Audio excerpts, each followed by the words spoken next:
Assalamu alaikum, bonjour chers étudiants. Aujourd'hui, je veux vous montrer dans cette vidéo le chapitre 13, Géométrie analytique. Les objectifs: déterminer l'équation d'une droite passant par un point et parallèle à une droite donnée, déterminer l'équation d'une droite passant par un point et perpendiculaire à une droite donnée, et enfin calculer la distance de deux points connaissant leurs coordonnées dans un repère. Allons-y. On commence par l'équation d'une droite passant par un point et parallèle à une droite donnée. On donne la droite D d'équation y est égale 2x plus 3. Déterminer l'équation de la droite U parallèle à D et passant par le point A d'abscisse 3 et d'ordonnée 5. U est une droite parallèle à la droite D.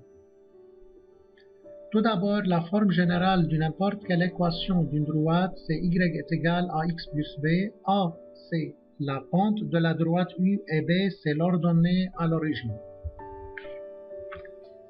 Le problème revient à chercher A et b de la droite U. Nous avons étudié que si deux droites sont parallèles, alors elles ont la même pente, U parallèle à D, donc A de U est égal à A de D est égal à 2. C'est A. Il reste à trouver B. La droite U passe par le point A 3, 5, alors les coordonnées de A vérifient l'équation de U par suite. YA est égal à XA plus B. Remplaçant x, a et y par leur valeur dans cette équation, on obtient 5 est égal 2 fois 3 plus b, alors 5 est égal 6 plus b. 5 moins 6 est égal à b, alors b est égal à moins 1, c'est l'ordonnée à l'origine b, donc U a pour équation y est égal 2x moins 1. C'est l'équation de la droite passant par le point A 3, 5 et parallèle à la droite D.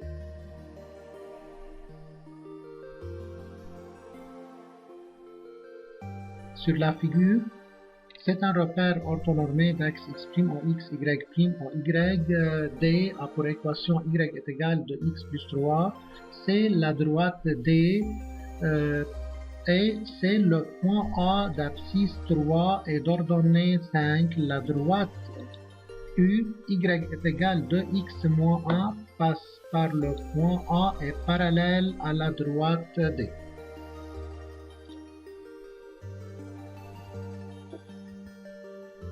Équation d'une droite passant par un point et perpendiculaire à une droite donnée. On donne la droite D, y est égal 2x plus 3, déterminer l'équation de la droite V perpendiculaire à D et passant par le point aussi A3, 5. Premièrement, l'équation de la droite V, la forme générale de l'équation, c'est y est égal à x plus b. A, la pente de la droite V, et B, l'ordonnée à l'origine. Le problème revient à chercher A et B. Nous avons étudié que si deux droites sont perpendiculaires, donc le produit de leur pente c'est moins 1. Alors A de V fois A de D c'est moins 1, A de V fois 2, la pente de la droite D c'est 2, est égal à moins 1. Alors la pente de la droite V c'est moins 1 sur 2. C'est A. Il reste à trouver B. V passe par le point A3, 5, alors les coordonnées de A vérifient l'équation de la droite V par suite. YA est égal à XA plus B. YA c'est 5 est égal A, c'est moins 1 sur 2 fois XA c'est 3 plus B.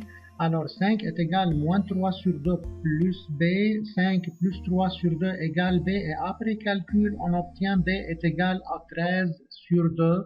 Donc l'équation de la droite V, c'est y est égal moins 1 sur 2x plus 13 sur 2. Et sur la figure, la droite V d'équation y est égal moins 1 sur 2x plus 13 sur 2, la droite V passe par le point A et perpendiculaire à la droite D.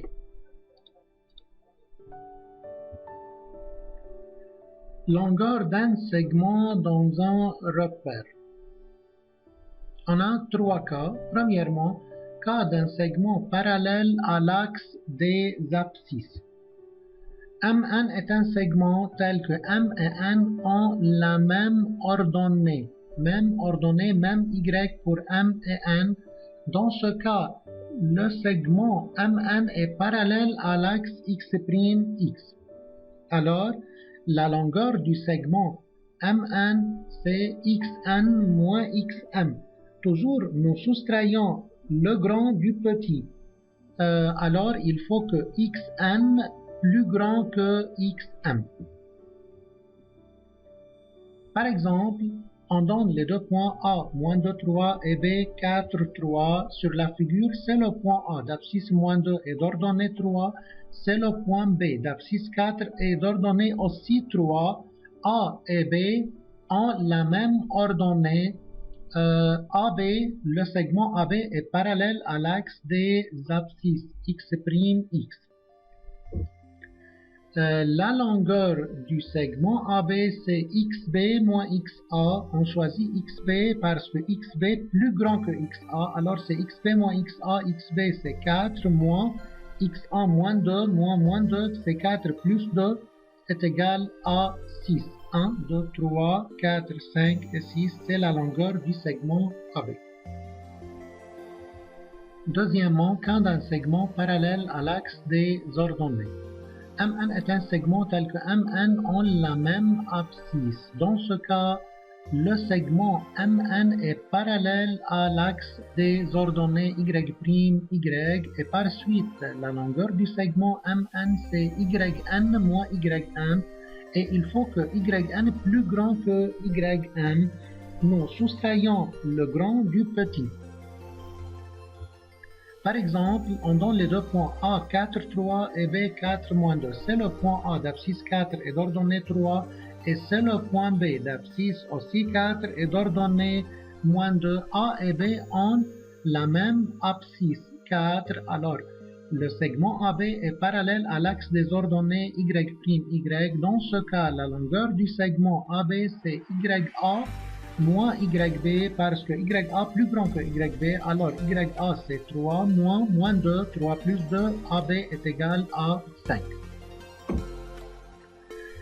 Troisièmement, cas d'un segment non parallèle à l'un des axes.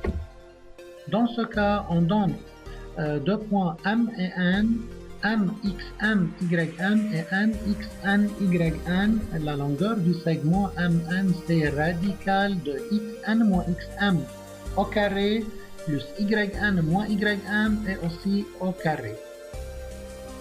Par exemple, les deux points A, moins 1 et 3 et B, 2 moins 1 forment un segment AB. La longueur du segment AB, c'est radical de XB moins XA au carré plus YB moins YA au carré. XB, c'est 2 plus moins 1, c'est-à-dire plus 1 au carré, plus YB moins YA. YB moins 1 moins YA moins 3 au carré. AB est égal radical de 2 plus 1, c'est 3 au carré plus moins 4 au carré. AB est égal radical de 9 plus 16. Moins 4 au carré, c'est 16. 9 plus 16, c'est 25. AB est égal radical de 25. Alors, la longueur du segment AB est égale à 5 unités de longueur. Merci beaucoup pour votre attention. Wassalamu alaikum wa rahmatullahi wa barakatuh.